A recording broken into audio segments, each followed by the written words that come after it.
Hello, everybody, and welcome to the Afternoon Tune. I am your host, Josh, and with me is my co-host here. Dusk, nice seeing you guys. We're going to be discussing Hawkeye, the finale. So this is the final episode, and we're also going to be giving a discussion of season one as a whole. Hawkeye, the final episode, episode 6. Here, everything kind of comes to a head. We have Yelena, who's finally, trying to get at Clint Barton, which we'll talk about that a little bit later, but I'm going to talk about a little bit how I didn't really like that as much, the whole kind of battle between them. Yeah. We also have kind of the resolution now that Kate Bishop knows that her mom is the bad guy, and her boyfriend was actually, turns out, Tony Dalton. He was a good guy all along. You know what I mean? Yeah, Just a guy who got duped into a bad situation here. Everybody was thinking with that mustache and that hair that he was the bad guy, including myself. I'm sorry. Mustache racist. I apologize. Thought he was the bad guy all along there. Totally wrong. Complete red hair in there. So yeah, he's just a normal guy that got duped into a bad situation. And so Vera Farmiga, Kate Bishop's mother, she was really working with Kingpin. Even though you could kind of see her situation because she was in debt. Her husband was in a lot of debt with Kingpin, so she was kind of forced to work with him and forced to do a lot of things. So you could kind of see her, situation there. But a big thing about this episode is you do see the introduction of Kingpin, Vincent D'Onofrio. When he first appeared, did it have the impact you was expecting? You were expecting? no. Okay. I kind of agree. I want to hear your explanation. Um, Daredevil season 3 is one of the best seasons, one of the best, some of the best things that Marvel has ever done. Daredevil is a whole franchise from season 1, parts of season 2, and all of season 3 are just fantastic. We're almost just incredible works of art. Cox was fantastic as Daredevil, and who plays Kingpin again? I can't believe I Vincent D'Onofrio. Vincent D'Onofrio, fantastic as Kingpin, and the way it ends in season 3 is so just beautifully done that the character of Kingpin could have never shown up again, and I've been just fine with that because it ended his arc. And so when he just kind of shows up in this, you're like, what? Like, oh, okay. I guess. Couldn't you have come up with another villain from the MCU? He's kind of in jail right now. Well, I think, it didn't have enough impact for me because Yeah, I think it had been teased for so long, so it wasn't true. very much of a well kept secret. Even the way they were doing it in the series, it was kind of like Yeah, you really should have just maybe had him in from the beginning, and yeah. maybe just had That would him, have been more of a shocker. yeah, and have him being really the guy pulling the strings behind everything and watching his plan in motion and seeing how are they going to beat this guy. Yeah, Maybe get introduced around like episode 2 or something like that. should have Um, been like a episode. It should have been like Columbo. Instead of a who done it, it's how am I going to get you. We already yeah, know how you've done it, but how are we going to get you? yeah, because that's the thing about Kingpin being this master kind of genius, this master criminal, and it's like, yeah, how are we going to, get this guy? Who uses the law and bribery to get what he wants while still staying legal?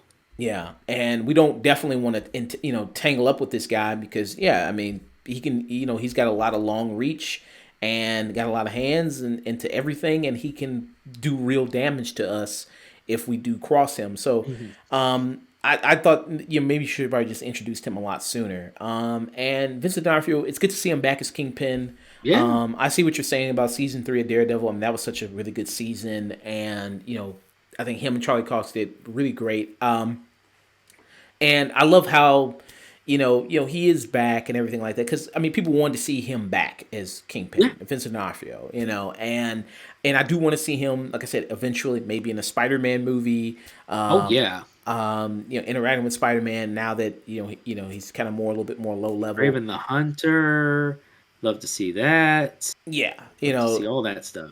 different stuff. So, but like I said, because it was teased for so long and everybody already knew he was going to come in, like that was also something that had already been leaked already, like Mhm. photos of him, you know what I mean, being on the show and everything. So I was like, okay, well, that kind of takes a little bit of the punch out of it.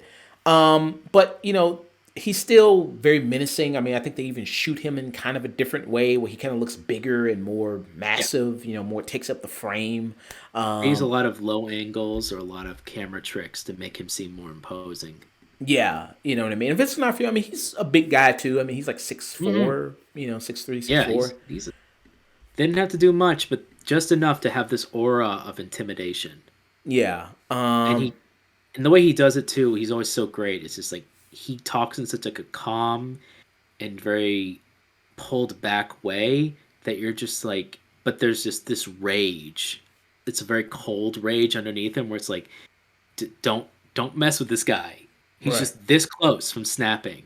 Yeah. That's when like Vera Farmiga, she's talking to him and trying to threaten him like, well, listen, I'm done, I'm out, I already got evidence of everything, you know what I mean. And it's like, ooh, don't say that. I was like, man, like you really trying to threaten this guy, like trying to go toe to toe Yeah. with him, like that's a bad move. And the fact that she wasn't even fearing any repercussion of what he would do, and she's been working Mhm. with this guy for however many years, well, since her husband Yeah. died, so over Yeah.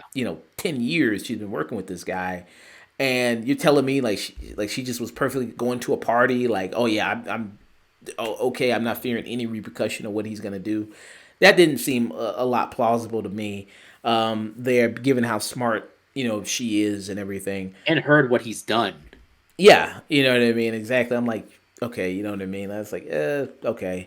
And eventually when Maya, who did you think it was a little fast? Because I was trying to see in the episode. Yeah. So did she get evidence that proved that Kingpin was the one behind her father's death? Yeah, it was one of the parts where it went a little too fast where between like the assassination attempt and the whole Barton situation along with Bishop and the Christmas Eve, it's on Christmas Eve. You're like, okay, I don't know when they got what they got, and it's also a little confusing of who's with who and who's on what side.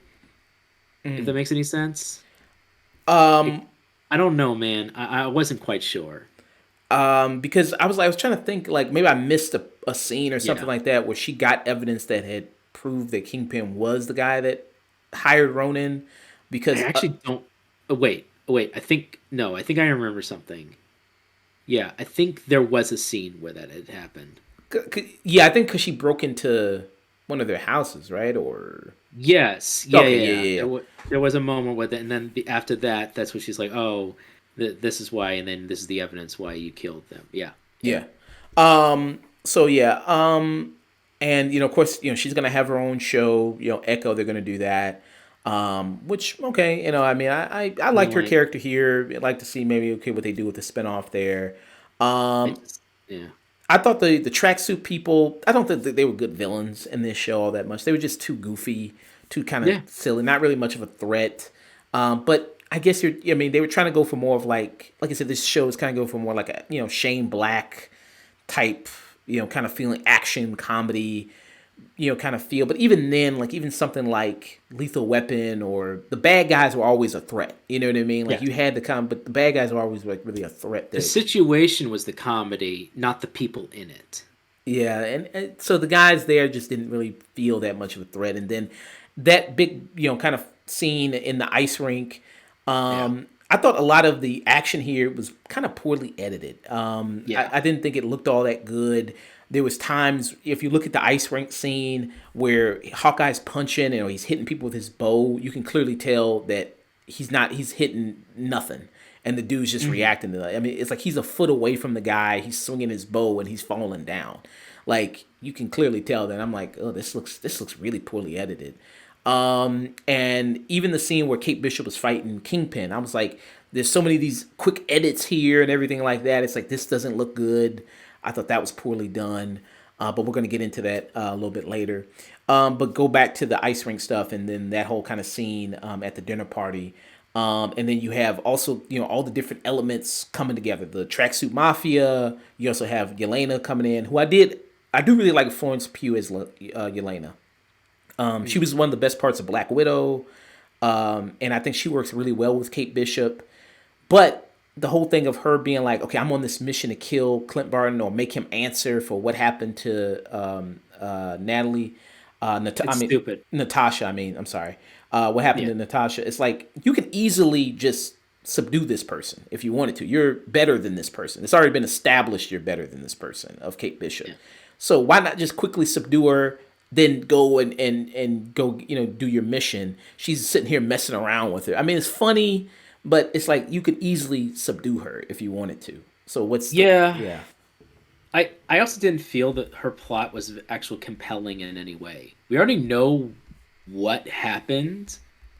This is just a misunderstanding already. And Belova, she might have been like the better part of Black Widow, but that movie was not very good anyways. And didn't do her any character any real justice anyways.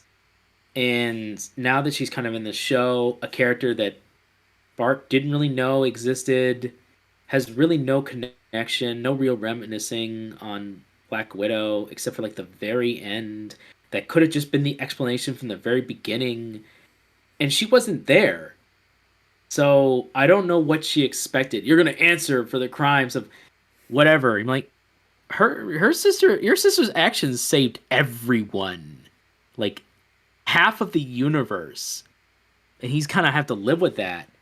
That's all he really had to say. Hey, she died.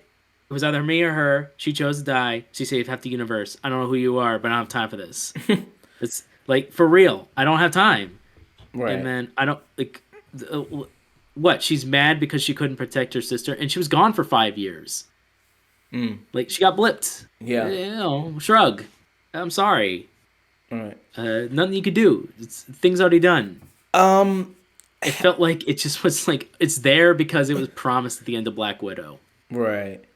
I know, like, so at the end of Black Widow, during like one of the credit scenes, mid-credit scene or after-credit scene, whatever, she was there with the Julia Louis-Dreyfus character. Yeah. And talking to her, and I think this is also this brings up the discussion we just had about Doctor Strange, and it's like, okay, you got to watch this show and this show because Julia Dreyfus got introduced in Falcon and the Winter Soldier, so it's like, okay, to even understand who she really is and her whole thing, you got to watch Falcon and the Winter Soldier, and then so that scene is more, you actually get context of what's going on here. But at the end there, she's talking to Julia Louis-Dreyfus' character, and she was the one, if I remember correctly, she was talking about Clint being the one who actually killed Natasha. So if we actually had a little bit of a refresher, maybe, or a little bit of a longer conversation with her and Julia Louis-Dreyfus about, like, okay, this Clint killed her and this is what happened, giving her like a false version of this story. That would have made more sense of why she was so much after him. And everything. Anything. Like that. And also it was kind of unclear a little bit of like, okay, was she already after him anyway, or was it because that she got a job from Kingpin because Vera Farmiga she wanted to hire an assassin to kill Clint, or she just happened to like, okay, well, the job is already out there, I'm gonna get paid while I'll do it as well. Right. So that was kind of also, I don't think, really clearly defined. Floppy. Yeah, I thought that was like, okay, I don't think that was all the way clearly defined. Also, if you do research, I assume she does research on her targets. If you do research on your target of Clint Barton, Hawkeye, he's been friends and colleagues with your sister for over probably 10 years. 20. You know what I mean? And he even named one of his kids after her. So why would you think all of a sudden that he would just up and kill her? Like that also didn't really make a lot, like, that doesn't meet his MO. Yeah, like he saved her life and converted her to be a SHIELD agent. So like again, like I assume you do research on your targets. Why didn't that come to light? But okay, it just you need to create this other You had to kind of. create tension. Yeah, I just thought that was kind of sloppy. I thought that really didn't make a lot of sense. Hmm. Yeah. And I thought I thought that scene was kind of a little bit well done, of the like when it started off in the dinner party, and you know what I mean, that felt kind of diehardish a little bit, you know what I mean. Yeah. And kind of Hawkeye and Kate kind of working together in this place, trying to evacuate everybody, him setting traps for the tracksuit mafia. I thought that was fine. But yeah, I thought that was kind of pretty cool. Also, kind of the final battle at the end. I guess they're going with more of the comic book, Kingpin, where he's basically almost inhuman a little bit, where he's like, he can get hit by a car and shot by an arrow, and nothing can happen to him. Like he's perfectly fine. He can just kind of get up, and nothing can happen to him. Because in the comics, I mean, he's so strong. I mean, he can even take Spider Man and just squeeze him, and it will hurt Spider Man. I mean, he's just that strong, even though he's not like superhuman or anything. Like he's just incredibly strong, just abnormally strong. Yeah. And yeah, I mean, I thought that was. I mean, I guess even though I guess in the Daredevil series, he did decapitate a dude with a car door. That takes an incredible amount of strength to do that. I mean, It does, but the car door also did a lot of the work. yeah. Yeah. It yeah, suspension of belief, anger, and strength. Also, he was putting pressure on it. That's at least kind of explained. That could be explained. But yeah, just taking a car, getting off it, even in the end of the first season, yeah, getting his ass beat. He was bleeding. He had cuts on his forehead. He was clearly winded. He's just willing to tolerate the pain and like just go through, endure it. Yeah. Like taking a car, I'm like, all right, man, that's kinetics. Bulletproof vest ain't gonna stop that. Yeah, he just took, yeah. Even though like that was kind of sloppy, like done the editing with that, because like the car has to like, because she was parked, so it has to like back up, then kind of get in position, then then ram Yeah, them. I'm like, okay, that yeah, that was kind of a little sloppily done. Like, all right. It's not like the car just came out of nowhere. It was just like that car was right. already parked and everything, and okay, whatever. Yeah. Overall, what were kind of your thoughts about the finale there? It was okay. Yeah. Kind Uh, of was like the series overall. There's some little winny moments. Kate and Bart were kind of nice. They had nice little moments between them. Lucky the dog was there. That was nice. And then everything else around them was kind of like, eh, kind of know where this is gonna go. There aren't really that many surprises. We're gonna give Echo her own TV series, and I'm like, why? She's not that interesting. And but like, no, we're gonna give her her own series. Dang it! She got her revenge, and now she's gonna get her own series. I'm like, but she just headed up a stupid gang. That that doesn't matter. But fine, whatever. And then Kingpin was there, I guess, which almost has nothing to do with the Bart character at all. I know it has something to do in the comics, but there were better reasons why he was there in the comics. Maybe. Um, it just felt like some. There are things missing that could have made the series really great. As it is, it's fine. It has the ingredients to give you a good, solid time. There are some Christmassy elements that are kind of nice. Kate, yeah, Kate's kind of cute sometimes when she play banters back between um Bart and her, but overall it's just okay.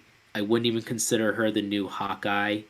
I would consider her more like an apprentice, if anything. I wouldn't even consider her like, oh, she's gonna handle the mantle now. I'm like, no, she still is no grasshopper. You still have got some ways to go before you can take his crown and wear it as your own.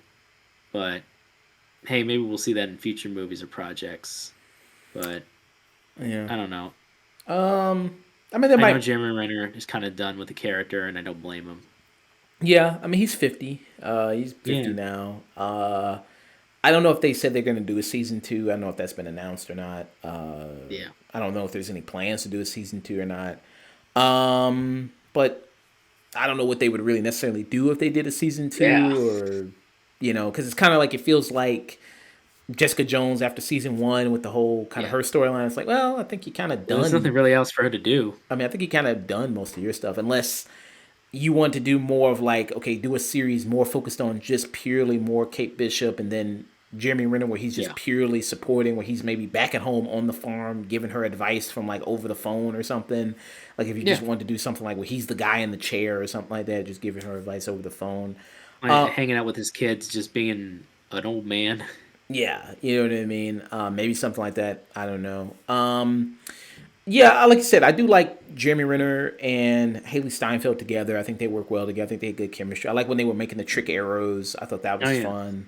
I thought some of the trick arrows they used, during their whole big battle were fun. It's always they pull out the right arrow during the right time to do the right thing. You know what I mean? Yep. But hey, that's what a lot of these superhero stuff. It's like, okay, and I think I don't know if the goal is to kill some of those guys, because some of those guys are definitely dead. I mean, some of those Oh guys. yeah. I mean, the guy he shot with the ice arrow. I'm like, Oh yeah. that dude has to probably cut his He's leg got a off. hypothermia. Yeah, hypothermia, get his leg removed. I mean, that guy's not Yeah. okay. He's gone. Okay. He Yeah. is gone. And then I think even like Tony Dalton, who's like the swordsman in this, like I think he was also definitely killing some people, because he was. Yeah, I was like, oh yeah, he's probably killing those dudes with that sword. I'm like, yeah. Yeah. And it's just so, coincidentally, he had his sword at the dinner party. I guess he just wanted to bring his sword with him at the dinner party. He had a feeling, had an inkling that something's gonna go down, and just brought his sword there. I mean, to be fair, there was a murder that happened just prior, and it had something to do with Ronin's sword. So, eh. He was using it as No, but protection. you got a point. I know you have no. You're absolutely right. I'm trying to give them a little more credence, but yeah, no. There's a lot of you just this is look. This is what we've written, and this is what we're doing. Yeah. It doesn't always make sense, and it just feels like just because it needs to happen. Yeah. The LARPers, um, I don't know. I mean, I guess their presence was okay. I guess it was fine. I don't know. Did they really need to be here in the final episode? No. I don't think so. Not necessarily. I mean, they didn't really necessarily need to be there, but I mean, they're kind of there for more of the comedic relief stuff, and them dress up in their outfits and things like that, and it's like, oh, okay, I guess, but I don't really think they needed to be there per se. I mean, you could have had anybody direct people out of the building, probably say, hey, just run out of the building. You know what I mean? Just get out of here. Yeah. And also like it was funny. I don't know if you noticed this, but in the scene where Kate Bishop, when she first goes down the building, like on the side of the building, and she's fighting the tracksuit mafias first before Tony Dalton shows up. Did you notice like the background people were not even reacting to anything that was Yeah, going I on? did notice that. Like you notice that, like they were just walking around. I'm like, Yeah. what the fuck is this? Like none of the people Yeah. reacting to what was going on. Like two people are Yeah. fighting and with guns going off, and people just walking like it's just perfect. I'm Yeah. like, is this like B-roll footage or something they're using? And they're just putting No, this. I do not think they were directed very well. There's actually a couple of moments like that where there are some moments where there's some people in the background like you should be acting like way more afraid than you actually are, and they're just like not reacting at all. I'm like, is that supposed to be the joke? They're in New York and no one cares. Yeah, like there's not even like stock sound noise of crowd going, oh, like there's not even none Yeah. of that. I'm like, what the hell is going on? Like none of the people react. I'm like, okay, that was weird as hell. I was like, what the hell? But yeah, also the big thing about this, the ending, Kingpin gets shot, but everybody knows he's not dead. Everybody knows that. I mean, why would you bring him back just to kill him? Just to fake out. They've done dumb stuff before. And I don't, yeah. And people have already said it's a throwback to the comics and an issue of Daredevil where Echo shot him, and he ended up blinded for a bit, and that's it. So Kingpin is not That's dead. fine. No, ain't gonna He's die. not dead. He's not dead. Even if he's shot in the forehead, with the way they projected him, his egghead skull kept from him dying. He'll survive that shit. Yeah, you know what I mean. Yeah, they'll yeah Shot him with the 22. He'll be with like a 9 millimeter. He'll be fine. he just brush it off. You know what I mean. That's all. Brush off being hit by a car. He can brush off like a 9 millimeter to the head. No, it's nothing to Kingpin. He just eats the bullet. Nothing to him. Exactly. It's a whole cereal of them in the morning. Yeah, I mean, yeah. Any other final thoughts on the finale? Nah, it's a stream it if you want to check it out. You can. But there's nothing really aside from the banter every so often. You can almost just kind of skip the fight scenes. Yeah. I thought some of the fight scenes were good. I think there's some spots where, like I said, poorly edited, poorly choreographed. And I thought when Yelena was fighting Kate Bishop, like when they were transitioning from office to office, I thought that looked nice. I thought that was pretty nice looking. Yeah. I think this is. I'm gonna say it's the worst finale they've done with these Disney Plus shows. Honestly, and I think this is one of it's for me it's the weakest one of the Disney Plus shows. Really? Yeah, I think it's kind of one of the weaker ones. Yeah, just yeah. I mean, it's good. I like the cast. I like Jeremy Renner. I like Haley Steinfeld. I think they're good and they're fun, but just a lot of the elements just it just kind of didn't work. I thought it was very lesser, and I think the tone they were kind of going for, action comedy on Christmas, Christmas kind of week. I thought that was kind of cool, but Yeah. I think it just kind of feel flat a lot of times. Some of the stuff, Yeah, it especially doesn't really feel anything really Christmassy. and the kind of finale was kind of flat. I thought the finale was bad. I think that Yeah. really drags it down for me. Yeah, I think it's one of the weaker shows. I think it's the weakest of the Disney Plus shows. I think That's for fair. for sure. I can see that.